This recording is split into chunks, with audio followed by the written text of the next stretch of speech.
सिर्फ क्रिकेट ही वो वजह नहीं है जिसकी वजह से सचिन तेंदुलकर को क्रिकेट का भगवान कहा जाता है, बल्कि इसके पीछे की एक और बड़ी वजह है और वो है वैल्यूज। इसे एक एग्जांपल से मैं आपको समझाने की कोशिश करता हूं। जब 1996 के वर्ल्ड कप में बहुत सारी टोबैको और सिगरेट कंपनीज क्रिकेटर्स को एंडोर्समेंट के लिए या फिर एडवर्टीजमेंट के लिए अप्रोच कर रही थी, तो बहुत से नामी क्रिकेटरों ने इन्हीं सिगरेट और टोबैको कंपनीज के स्टिकर लगा लगा के बैटिंग की थी और इन कंपनीज को एंडोर्स किया था। लेकिन सचिन तेंदुलकर ने ऐसा नहीं किया। उन्होंने बैट पर बिना स्टिकर लगाए क्रिकेट खेला, लेकिन इन कंपनीज को कभी भी प्रमोट नहीं किया। उन्होंने पब्लिकली हमेशा यह बोला कि मैं कभी भी टोबैको कंपनीज और शराब की कंपनियों को एंडोर्स नहीं करूंगा। इसे ही कहते हैं वैल्यू, और इसी वजह से सचिन तेंदुलकर को क्रिकेट का भगवान कहा जाता है। कोरोना की सिचुएशन में बहुत जगह पे लॉकडाउन लगा हुआ है और हम लोग अपने घरों में रहने पे मजबूर हैं। लेकिन जैसे ही कोरोना की ये सिचुएशन कंट्रोल हो जाएगी, तो हम में से बहुत से लोग बाहर वेकेशन के लिए जाना चाहेंगे। और अगर आप भी वेकेशन के लिए प्लान करें, तो मेरे पास आपके लिए एक टिप है गाइस। वियतनाम आपके लिए ड्रीम डेस्टिनेशन हो सकती है। उसके पीछे का रीजन क्या है? सबसे पहले तो वो बहुत खूबसूरत जगह है और दूसरा काफी इकोनॉमिक भी है।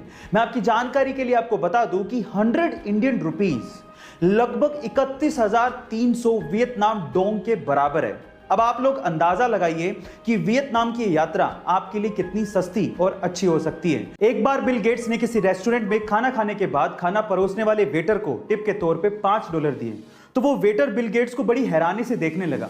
तो इस बात पे बिल गेट्स ने वेटर से पूछा कि क्यों भाई, क्या हो गया, तो मुझे इतनी हैरानी से क्यों देख रहे हो? तो उस वेटर ने बड़ी विनम्रता से कहा कि इसी टेबल पे जब आपकी डॉटर ने खाना खाया था, तो उन्होंने मुझे $500 की टिप दी थी, और आप तो उनके फादर हैं, दुनिया के सबसे रिचेस्ट पर्सन हैं, और आपने मुझे सिर्फ $5 दिए। तो इस बात पे बिल गेट्स ने जो कहा वो आप लोगों को सुनना चाहिए। बिल गेट्स ने कहा कि उसके पिता दुनिया के सबसे अमीर आदमी हैं, पर मेरे पिता नहीं। गाइस, इसलिए कहा जाता है कि आप कितनी भी सक्सेस की ऊंचाइयां छू लें, आपको अपने पास्ट को कभी नहीं भूलना चाहिए, क्योंकि वही आपका सबसे अच्छा टीचर होता है। अगर आप अपने चेहरे पे आने वाली झुर्रियों से बचना चाहते हैं, अपने चेहरे पे ग्लो चाहते हैं और यंग दिखना चाहते हैं, तो मेरे पास आपके लिए घरेलू उपाय है। गाइस, इसका सबसे सस्ता, सबसे अच्छा और सबसे नेचुरल उपाय है एलोवेरा जेल।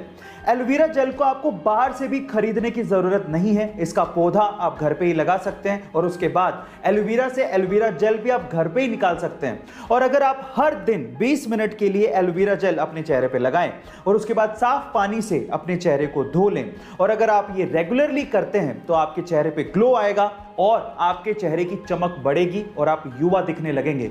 यहां हम लोग अभी तक कोरोना से लड़ रहे हैं, और वहीं चाइना ने अपने आर्टिफिशियल सन ईस्ट यानी कि एक्सपेरिमेंटल एडवांस्ड सुपर कंडक्टिंग टोकामाक से 101 सेकंड के लिए 120 मिलियन डिग्री सेल्सियस तक के टेम्परेचर को हासिल किया है।